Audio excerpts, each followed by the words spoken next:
بسم الله الرحمن الرحيم. الحمد لله رب العالمين وبه نستعين. الآن نحن في مبحث الأدلة، معرفة الأدلة الشرعية. الدليل الثالث الإجماع. الدليل الثالث الإجماع المعتبر في العلم الشرعي أو معرفة الحكم الشرعي، أو هنا قلنا العلم الشرعي حتى يشمل الاستنباط والفتوى وما يجمع عليه العلماء من باب في نازلة من النوازل عبر الزمن. حين نقول الإجماع في اللغة يطلق على على اعتبارين. الإجماع في اللغة يطلق على اعتبارين: الاعتبار الأول العزم على الشيء ولإمضائه، الاعتبار الثاني الاتفاق. وهناك معاني أخرى ممكن أن تدخل في الإجماع، لسنا في صددها، نختصرها في هذه الضرورة. فالإجماع العزم يكون متعلق بذاتي وذاتك. حين أجمع أمري أي قررت وأبرمت وعزمت على أمر معين، أجمعت أمري.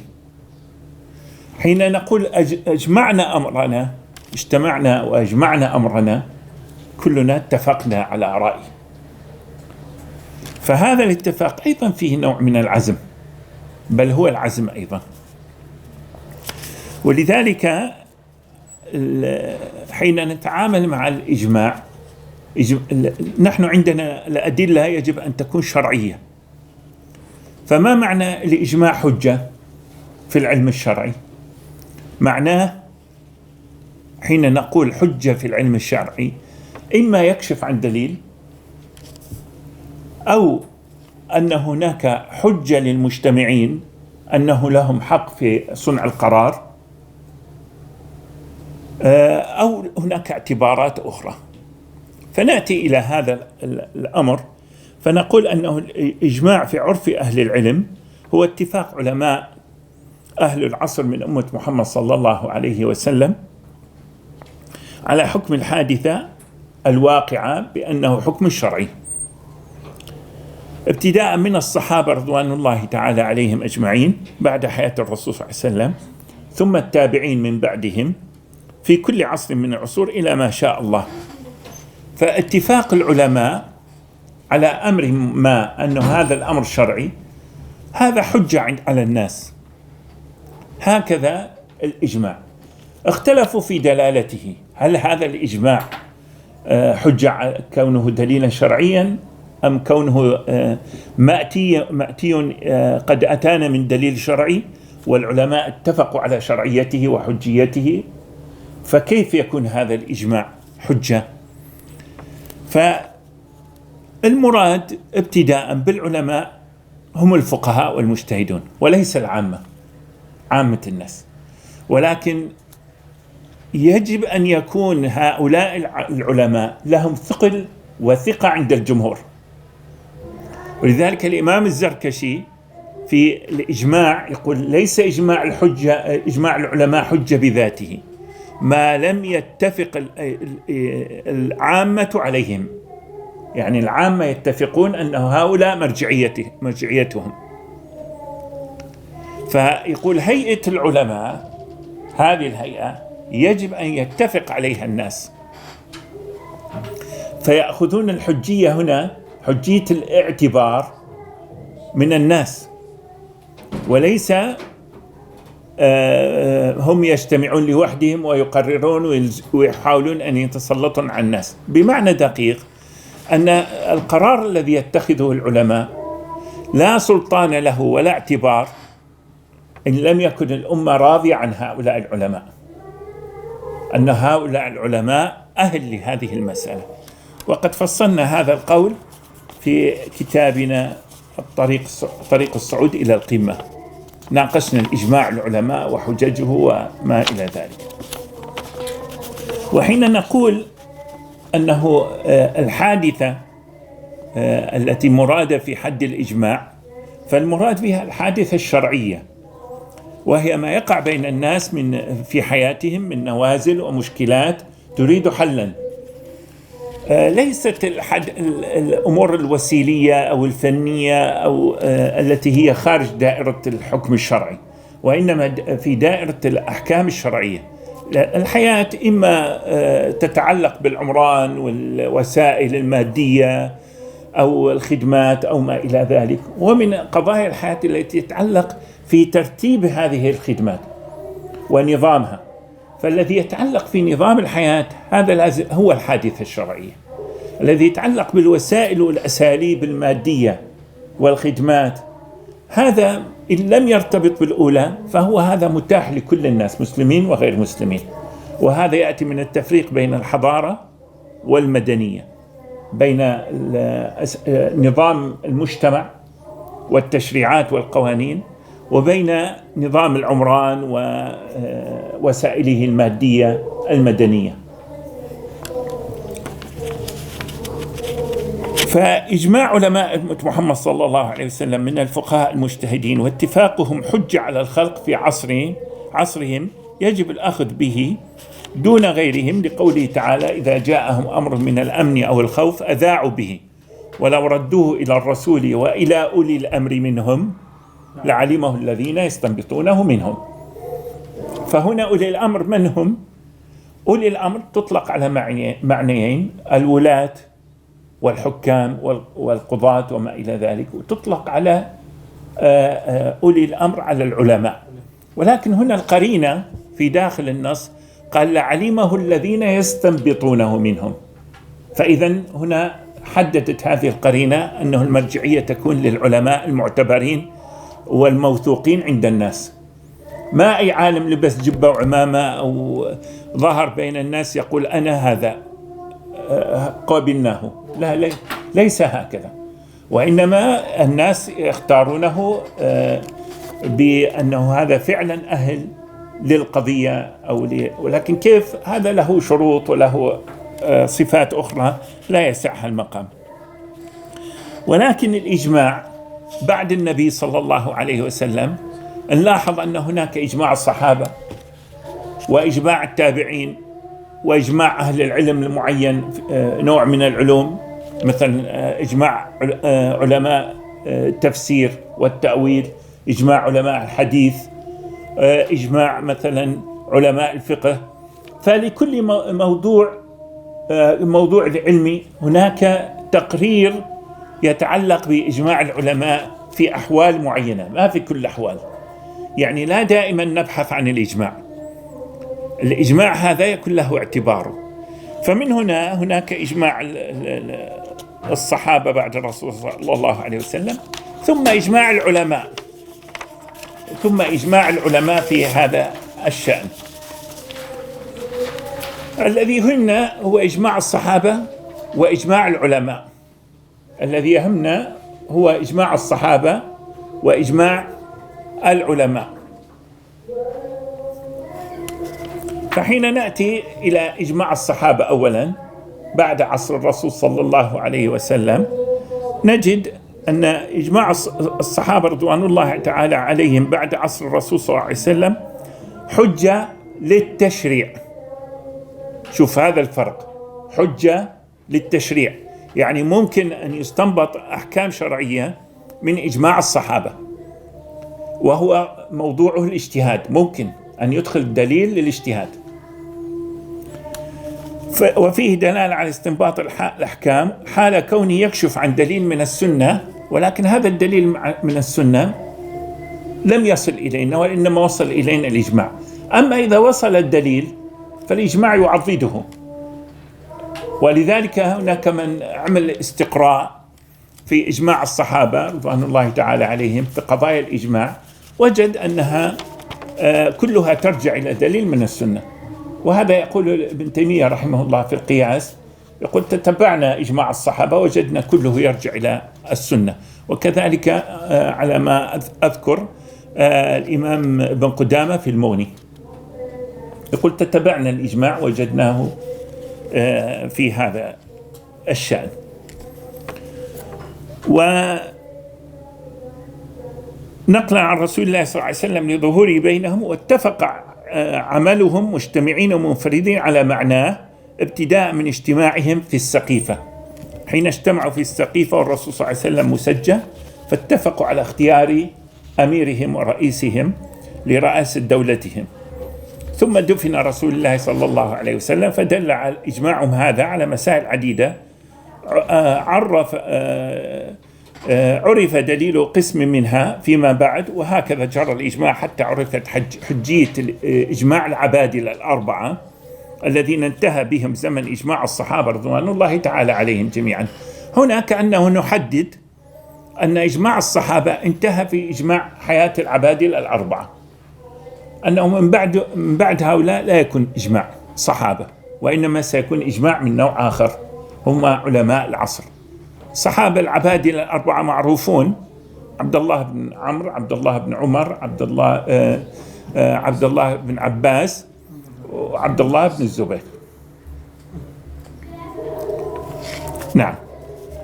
وحجية إجماع الصحابة، ما الدليل على حجية إجماع الصحابة على الأحكام الشرعية فضلا عن كونه ضرورة واقعية وتاريخية؟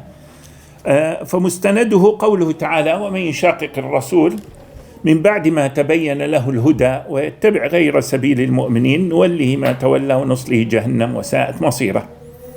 هنا البعض يفسر الآية يقول يعني هذه ليست حجة قوية على الإجماع، نقول أنه سياق النص يدل أن هذا الأمر لا ينطبق إلا على أصحاب رسول الله صلى الله عليه وسلم، لا ينطبق على من بعدهم، فهم حجة بدليل حديث الرسول صلى الله عليه وسلم عن أبي موسى الأشعري حين خرج من صلاة المغرب أو العشاء وجد الصحابة ينتظرون، فقال: ما يعني مكثتكم؟ لماذا مكثتم؟ قالوا: ننتظرك يا رسول الله. فهنا التفت الرسول صلى الله عليه وسلم إلى السماء فقال: النجوم أمنة السماء، فإذا ذهبت النجوم أتى السماء ما توعد، وأنا أمنة أصحابي. شوف هذه التعبير دقيق: وأنا أمنة أصحابي، فإذا ذهبت أتى أصحابي ما يوعدون، وأصحابي أمنة أمتي، فإذا ذهب أصحابي أتى أمتي ما توعد. فهنا أنه الرسول صلى الله عليه وسلم بين لنا أن أمان الناس في حياتهم وحلهم وترحالهم وشؤونهم كلها مرجعية هذا الأمان أصحابه. فلذلك إذا اتفق أصحاب الرسول صلى الله عليه وسلم على أمر ولم يظهر لنا سنية هذا الأمر، فهنا اتفاقهم هذا يعتبر أن هناك أمر ظاهر بينهم معروف لم يحتاجوا إلى إظهاره، فكشفنا عن دليل، فعرفنا الإجماع ولم نعرف الدليل من السنة حتى يتبين لنا. فإذا إجماع الصحابة أولا يكشف لنا عن وجود دليل من السنة ظاهر بين الصحابة. لذلك حين ننظر في إجماع الصحابة يعتبر الإجماع قوي أكثر من خبر الأحد.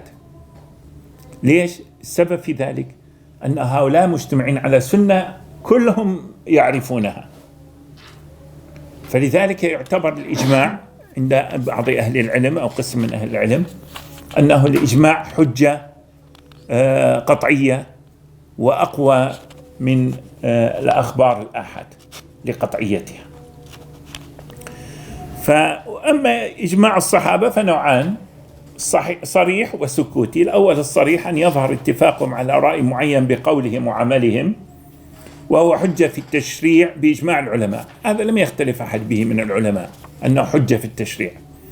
والخلاف من بعضهم لفظي صوري.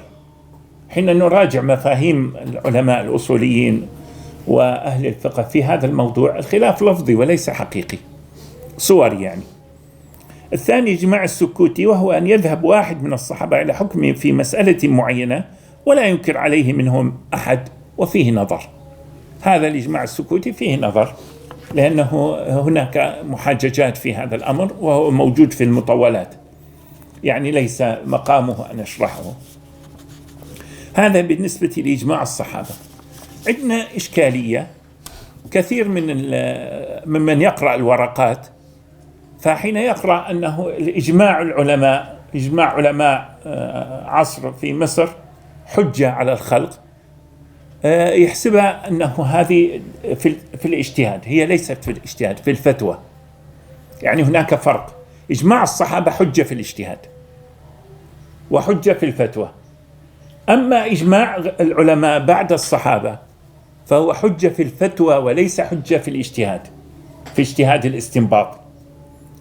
ولذلك نجد الكلام أئمتنا في أصول الفقه واضح في هذا في هذا المجال، فيقولون أنه إجماع العلماء في الفتوى، هذه يصرح بها الإمام الغزالي والجويني في البرهان وغيرهما.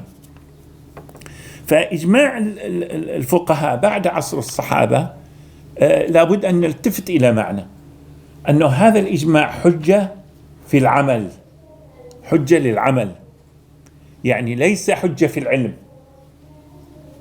إذا قلنا حجة في العلم معناها في الاستنباط، في الاجتهاد، بينما هو يبقى هناك رأيان، ولكن يختار إجماع العلماء المجتمعون يختارون رأيا من الآراء وترجيحه لضرورة معينة تخص النازلة في الأمة، لأن هذه في النوازل فقط.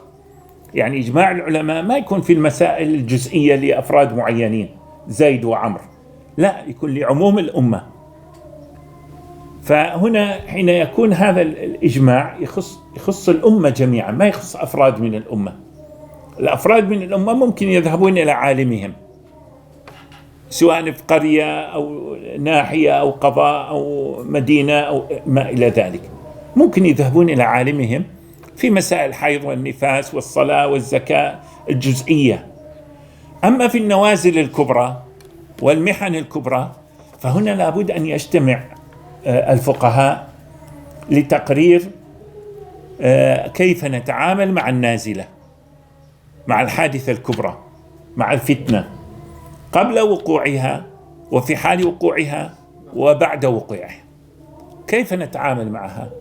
فهذا الأمر يحتاج إجماع العلماء في تقرير كيف ننفذ الأحكام الشرعية حسب الضرورة، وهذا ما يسمى بالسياسة الشرعية، وهي الإتيان بالممكن من الحكم الشرعي في زمن النازلة أو في استقبال النازلة قبل وقوعها. السياسة الحكمية والسياسة الشرعية. السياسة الحكمية هي الفقه عامة، أن تطبق الأحكام الشرعية كما هي.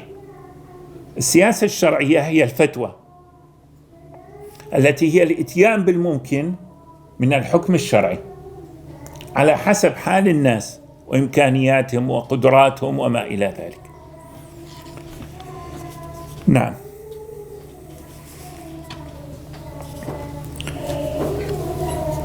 فلذلك قلنا أن إجماع المجتهدين هو اتفاق على ترجيح رأي بعد البحث والفكر والنظر في الأدلة من الكتاب والسنة وما دل عليه إجماع الصحابة والقياس، فيتوصل إلى معرفة الحكم الراجح في النازلة أو الحادثة الواقعة. فإجماعهم تقرير لتبني حكم شرعي، إذن هو لتبني حكم شرعي بحسب النازلة من آراء المجتهدين في المسألة الحادثة، أو إصدار فتوى بما يلزم الأمة العمل به في زمانهم.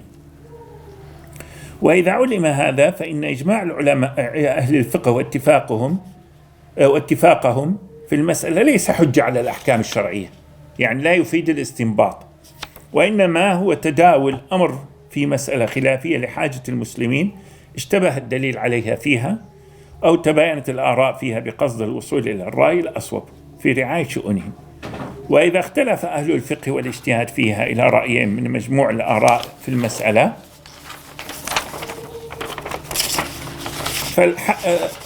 فتحال إلى الإمام رئيس الدولة، لأن رأي الإمام قاعدة، رأي الإمام يرفع الخلاف، ولكن أي إمام عنده علم في الشريعة، فيقدم له رأيان هو يختار يرفع الخلاف. وهذه قاعدة أصولية أو قاعدة فقهية كلية، أن رأي الإمام يرفع الخلاف. هذه يذكرها في النجم الوهاج في شرح المنهاج، يذكرها في محلها أيضا القاعدة، وموجودة القاعدة طبعا قديمة يعني ليست بالجديدة، ولكن أذكرها بشكل بارز في هذا الموطن. نعم، هذا بالنسبة لإجماع العلماء. الآن أخذنا إجماع الصحابة، إجماع العلماء. الآن حجية قول الصحابي. زين، الصحابي عنده قول مخالف لصحابي آخر، فهنا ما العمل؟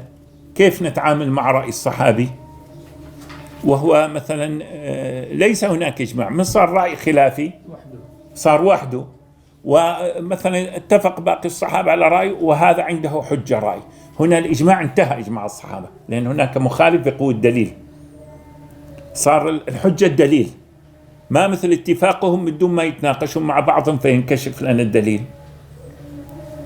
هناك فرق. فهنا يأتي موضوع حجية قول الصحابي كمسألة مفرعة في هذا الباب. نقول ويتمسك العلماء بآثار الصحابة ويقتدون من جهة أن الصحابي أو الصحابة قد شاهدوا الوحي والتنزيل وأدركوا بقرائن الأحوال ما غاب عن غيرهم عيانه، وربما لا تحيط العبارة بما أدرك من القرائن، فأثر الصحابي يدل على السنة، فينظر بشروط مخصوص على وجه مخصوص عندما يراه. ومنها ما يلي. نحن فصلنا القول في كتابنا المحلى على شرح المحلي في هذا الباب، فممكن أن تراجعوه، وهو موجود على قناة الكتب مالتي على التليجرام، ممكن أن تراجعوها، الرقم يطلع عندكم لأنه على التليجرام. هناك تفصيل، ولكن سنذكر بعض الشيء منها. أن قول الصحابي من علماء، قول الواحد من علماء الصحابة ليس حجة على غيره، لأن الصحابة كلهم مجتهدين، ليس حجة على، ولا قول غيره من علماء التابعين، يعني هو ليس رأيهم كرأي أي مجتهد، ليس بحجة شرعية كوحي، أما بحجة اجتهادية فالدليل عنده، يحاججنا بالدليل ونحاجج عنه بالدليل، وذلك فيما يقال من قبيل الرأي والفكر، وينظر بحسب الدليل، وهو غير أثر الصحابي الذي يخبر به عن رسول الله صلى الله عليه وسلم. يعني هناك أثر غير رأي الصحابي لكن يخبرنا به عن الرسول صلى الله عليه وسلم. فإذا أثر الصحابة نوعان: أثر علمي فكري خاص به، أثر يخبرنا عن رسول الله صلى الله عليه وسلم ولكن بطريقة معينة، ما بطريقة قال رسول الله صلى الله عليه وسلم أو فعل رسول الله صلى الله عليه وسلم، وهو ليس من قبيل الرأي والفكر، مثل قول الصحابي أمرنا بكذا أو نهينا أو رخص لنا، فهو بأثر هذا لا يخبر عن رأي نفسه أو مشاهداته الخاصة به، وما لم يرد خلافه فهو يخبر عن الرسول صلى الله عليه وسلم. مثال أنه الشركة مثلا في الشركة الوضيعة على المال والربح على ما اشترطه، هذا أثر موقوف على علي بن أبي طالب رضي الله عنه وأرضاه، يقول الوضيعة على المال والربح على ما اشترطه. هذا ما يقال من باب الفكر والرأي، لأن هذا تشريع. فهذا الحديث الموقوف أثر، يعتبر أثر لرسول عن علي بن أبي طالب يرفعه إلى رسول الله صلى الله عليه وسلم.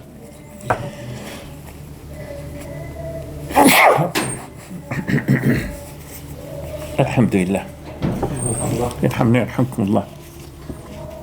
أما قول الصحابي لا أعرفه، مثلا يسأل عن مسألة أو يرى شيء أمامه يقول لا أعرفه، أو قوله لم يكن على عهد رسول الله صلى الله عليه وسلم، فينظر من جهة هل هناك علم أو خبر عند غير من الصحابة خلافه.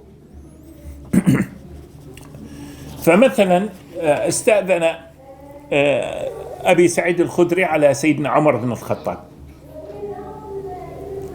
فسيدنا عمر بن الخطاب استأذن 3 مرات عليه ثم رجع، فخرج سيدنا عمر بن الخطاب وجمع الناس وسأل أبا سعيد لماذا استأذنت 3 ورجعت؟ فقال يا أمير المؤمنين إني سمعت رسول الله صلى الله عليه وسلم يقول الاستئذان 3. فشوف هنا كأنه سيدنا عمر كأنه لا يعرف هذه المسألة، لكن هو تبين بعدين أراد أن يعلم الناس. فقال من منكم سمع هذا من رسول الله صلى الله عليه وسلم؟ فكلهم قالوا كلنا سمع هذا من رسول الله صلى الله عليه وسلم. قال إني لا أعلم ذلك ولكن يعني معنى كلامه أن أردت أن تحققوا في المسألة. فلذلك قول الصحابي لا أعرف أو لم أعهده لم أره ينظر إذا كان هناك غيره من الصحابة قد بلغه أثر فيه. أما إذا لم يكن أثر هناك من صحابي آخر فما الحال؟ مثل جواب أبي مالك الأشجعي عن قنوت الفجر، يسأله ابنه قال أي بني محدث. القنوت هو الدعاء كما عند الشافعية، فإنه رأي له عن مشاهدة نفسه، وليس هذا يرفعه إلى رسول الله صلى الله عليه وسلم، وإنما هذا رأي لأبي مالك الأشجعي. قاله الصنعاني في شرح الحديث في سبل السلام. لماذا؟ قال وقد روي خلافه. هذا روي خلافه، هو لم يعرفه، ولكن روي أنه خلافه، يعني أنه هناك قنوت. قال الإمام الشافعي وأقاويل أصحاب رسول الله صلى الله عليه وسلم إذا تفرقوا فيها، يعني اختلفوا فيها، نصير منها إلى ما وافق الكتاب والسنة أو الإجماع، يعني يرجع إلى لإجماع الكل، يعني الكل يقولون هذا فيه أثر من رسول الله صلى الله عليه وسلم، إذن هذا المفارق لم يكن يعلم وإن كان صحابيا. أو كان أصح في القياس، يعني العلة الجلية ليس العلة الجلية التي نص عليها الدليل الشرعي. وإذا قال الواحد منهم القول لا يحفظه عن غيره منهم فيه له موافقة ولا خلاف، ما يحفظ شيء موافق ولا خلاف، ما الحل؟ يقول صرت إلى اتباع قول واحدهم إذا لم أجد في كتاب ولا سنة ولا إجماع ولا شيء في معناه يحكم له به أو وجد معه قياس، قلما يوجد من قول الواحد منهم لا يخالف غيره من هذا. يعني يقول أنه أنا ممكن آخذ برأي الواحد هذا ما أجتهد، وممكن أجتهد أبحث، لكن إذا ما وجدت فلا أقف عند رأي الصحابي الذي وصلني رأيه إليه. وهذا ما جعله الإمام أحمد أصل في مذهبه، أنه رأي الصحابة أفراد الصحابة حجة مقدمة على اجتهاده. أرجو أني لخصت موضوع الاجتهاد بما يقدم فكرة مجملة. طبعا التفاصيل كثيرة، يعني الحين نتكلم في الإجماع، ولكن حاولت جاهدا أن أقدم في محاضرة مختصر مفيد ومفهوم مقارب، يحتاج منكم زيادة الجهد، ولكن أظنه أعطى فكرة مجملة عن الموضوع. وصلى الله على سيدنا محمد وعلى آله وصحبه أجمعين. إذا كان هناك سؤال أو تعليق أنا حاضر إن شاء الله. تفضل. جزاكم. أنت قلت يعني إجماع الصحابة يعني مصدره، خليها التسجيل، ومصدره من يعني النص من الرسول صلى الله عليه وسلم، الأصل فيه. نعم. هو النص غير يعني الصريح، كيف يعني لماذا يعني يحتاج إلى الإجماع يعني كيف؟ نعم. هناك الشيء الأكثر ظهورا أشد خفاء، شيء لمس من رسول الله صلى الله عليه وسلم أو سمع من رسول الله صلى الله عليه وسلم أو فعل من رسول الله صلى الله عليه وسلم أمام الناس وشاع، فحين يتعامل به الناس لا يذكرونه لشيوعه فيما بينهم. هذا الشيوع للنص الشائع في فترة من الفترات لم يدركه المجتهد كنص، وإنما جاءه إجماع الصحابة. الآن قليل ما يستعمل إجماع الصحابة، السبب في ذلك أنه كتب السنن ومدونات السنة موجودة في كتب الفقه وفي كتب مدونات السنة. فهذه المدونات جمعت لنا النصوص، وبالتحقيق وبالتدقيق والفحص والمراجعات تجد أنه ليست هناك مسألة يكاد يذكر فيها الإجماع في زماننا هذا كإجماع صحابة دليل. السبب في ذلك أنه الكتب توفرت الآن، لكن كان الناس يتحسرون في أزمنة مختلفة على بعض كتب السنة. يعني أذكر مثال يذكر على ما أذكر في يمكن في مقدمة تحقيق مسند الإمام أحمد، الشيخ العلامة الحافظ أحمد محمد شاكر يتمنى أن يرى كتاب المصنف لابن أبي شيبة.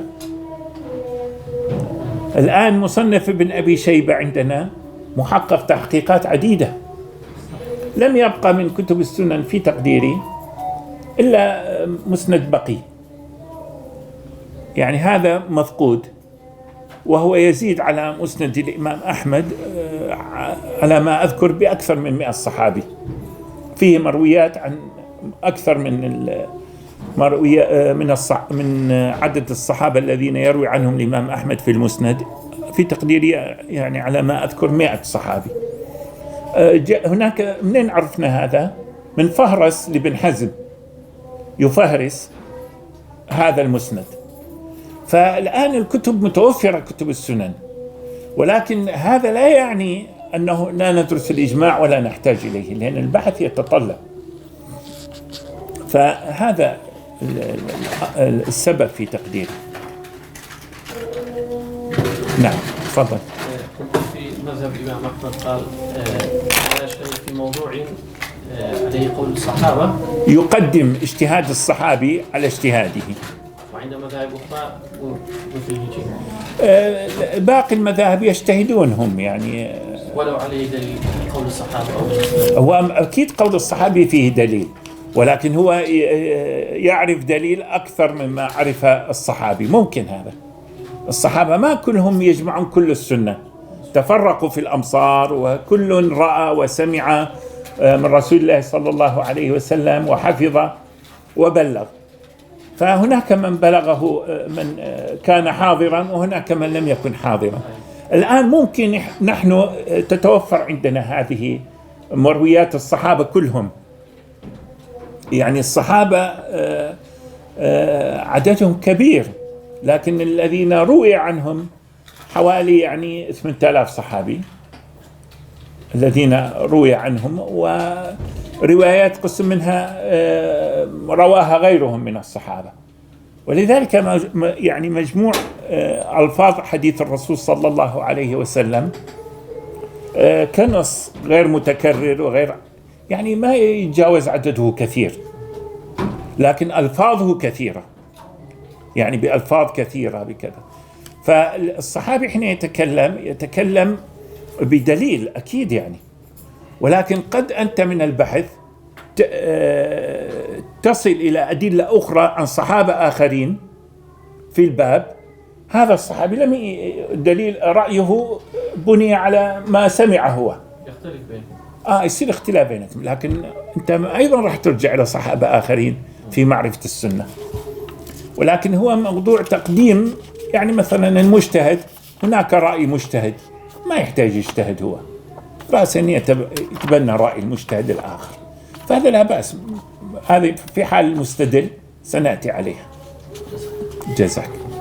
شيخ بالنسبة إذا اختلف الصحابة على قولين أو 3 أقوال، هل يجب أن نلتزم بهذه القولين أو ممكن نحدث قولا آخر؟ هذا مثلا لا، ممكن نصل إلى قول آخر، ممكن إذا وجد مجتهد أهل وكفؤ في هذا الباب، إما راح يتبنى أحد الآراء 2 أو 3 أو 5. على قولين ليس إجماعا على أن هذا النص يحتمل هذا القولين.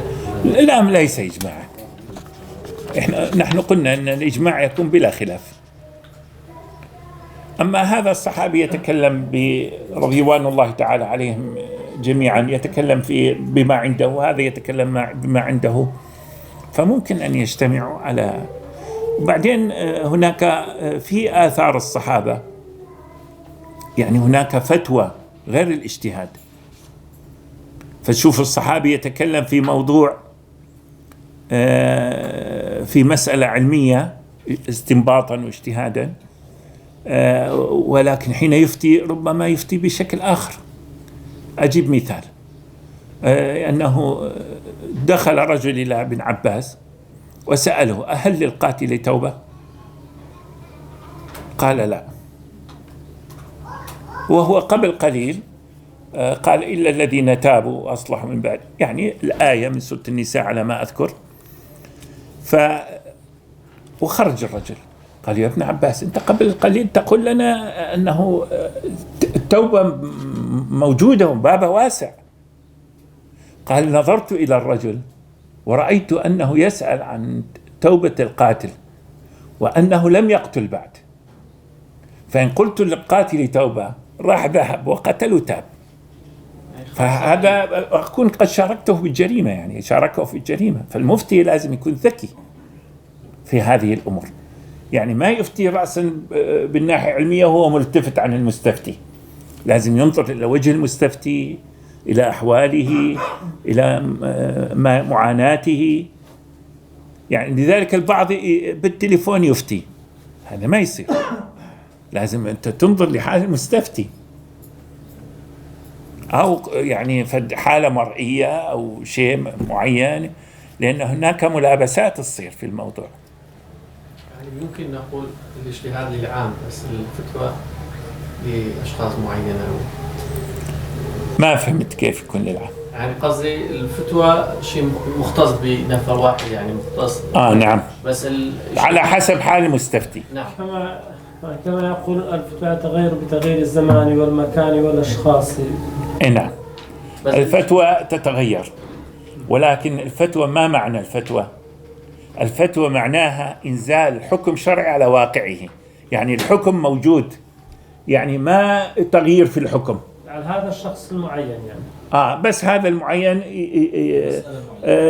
وجه من الحكم الشرعي يصير على هذا. أما الحكم لا يتغير بتغير الزمان والمكان، الحكم ثابت، لا تتغير الأحكام بتغير الزمان والمكان، إنما الفتوى تتغير بتغير الزمان والمكان. فهناك فرق بين الحكم والفتوى. الفتوى هي الاتيان بالممكن من الحكم الشرعي بحسب حال المستفتي. الحكم هو النظر في الدليل والواقع واستنباط الحكم من الدليل على الواقع بغض النظر عن حال الناس. حال الناس هذا يكون في التطبيق. أما الاستنباط الحكم، الله عز وجل شرع: الزاني والزانية فاجلدوا كل واحد منهما 100 جلدة. هذا ما يتغير. لكن زنت امرأة مع عبد لها، هكذا في بعض كتب الفقه، فحوسبت، قالت: كيف تحاسبوني على أمر قد شرعه الله لي؟ ففهمت أنه ملك اليمين للرجال والنساء واتفاق، ففرق القاضي بينهما وعالج المسألة، ما أقام عليها الحد. ليش؟ لأن هذه فهمت فهم خطأ، متأولة، وهي من أهل الصلاح وليست من أهل الأمور الغير جيدة. فإذا القاضي هنا أو الحاكم حين ينزل أو المفتي حين يبين الحكم يجب أن يراعي حال المستفتي، أما الحكم يبقى ثابت. وهكذا. وهناك مسائل كثيرة يعني في هذا الباب. نعم تفضل. إذا اختلف الفقهاء في أمر ورفع الأمر إلى الرئيس نعم الحاكم، الرئيس هل يعتبر الأكثرية في هذين الرأيين؟ لا لا لا لا تصويت على الأحكام الشرعية، وإنما هو ينظر. دائما قلنا هذا الخلاف وين راح يكون؟ في الفتوى في النوازل. فالحكم ثابت، ولكن أيها يطبق. فالحاكم يعرف مصلحة الرعية، يفترض أن يعرف مصلحة الرعية أكثر من الباقين، فيختار الأقرب إلى حال الرعية والأصلح لدينهم ودنياهم. وطريقة الشرع واحدة، ولكن السياسة الشرعية ماذا تنظر؟ تنظر أنه إصلاح دنيا الخلق بإصلاح دينهم على طرائق الشرع. فطريقة الشرع معروفة، يبقى إصلاح دنياهم بإصلاح دينهم. ما هو الأصلح لدنياهم ودينهم؟ فيختار أحد الرأيين على هذا الأصل، فهو يقدر الأمر بقدره، ويجب أن يكون من أهل يعني من أهل الفتوى، من أهل العلم في هذا الباب. يعني ليس الرئيس جاهلا أو لا يعرف الشرع.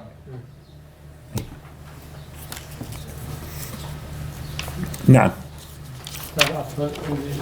تفضل. يعني هل يمكن الإجماع في هذا الزمان؟ يعني هل ممكن صار كيف يعني؟ نعم، هو في كل زمان يجب أن يكون، ولكن أين العلماء الربانيين الذين يتفقون مع بعضهم ويتفق الناس عليهم؟ والعالم الرباني هو الذي يجمع 5 خصال كما يقول الإمام الطبري في تفسير الآية كونوا ربانيين.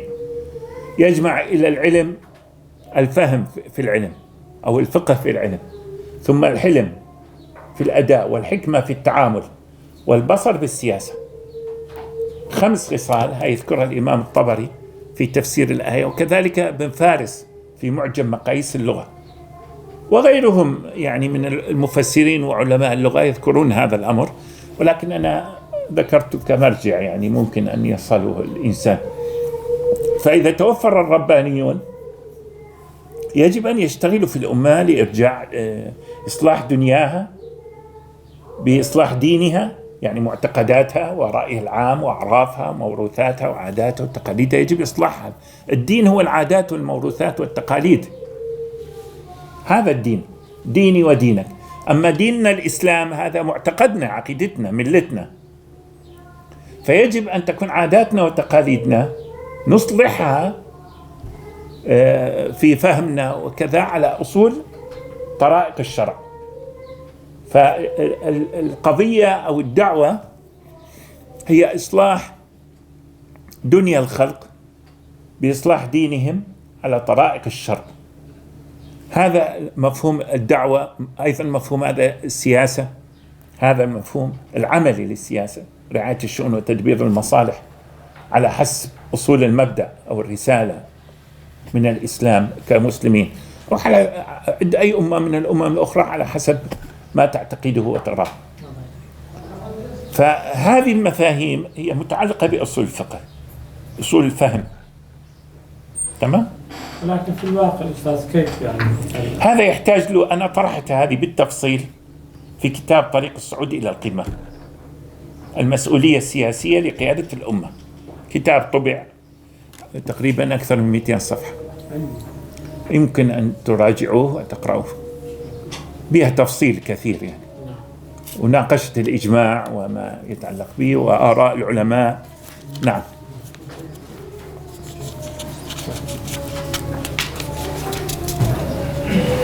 تأخذون استراحة حتى نبدأ بالدرس الثاني؟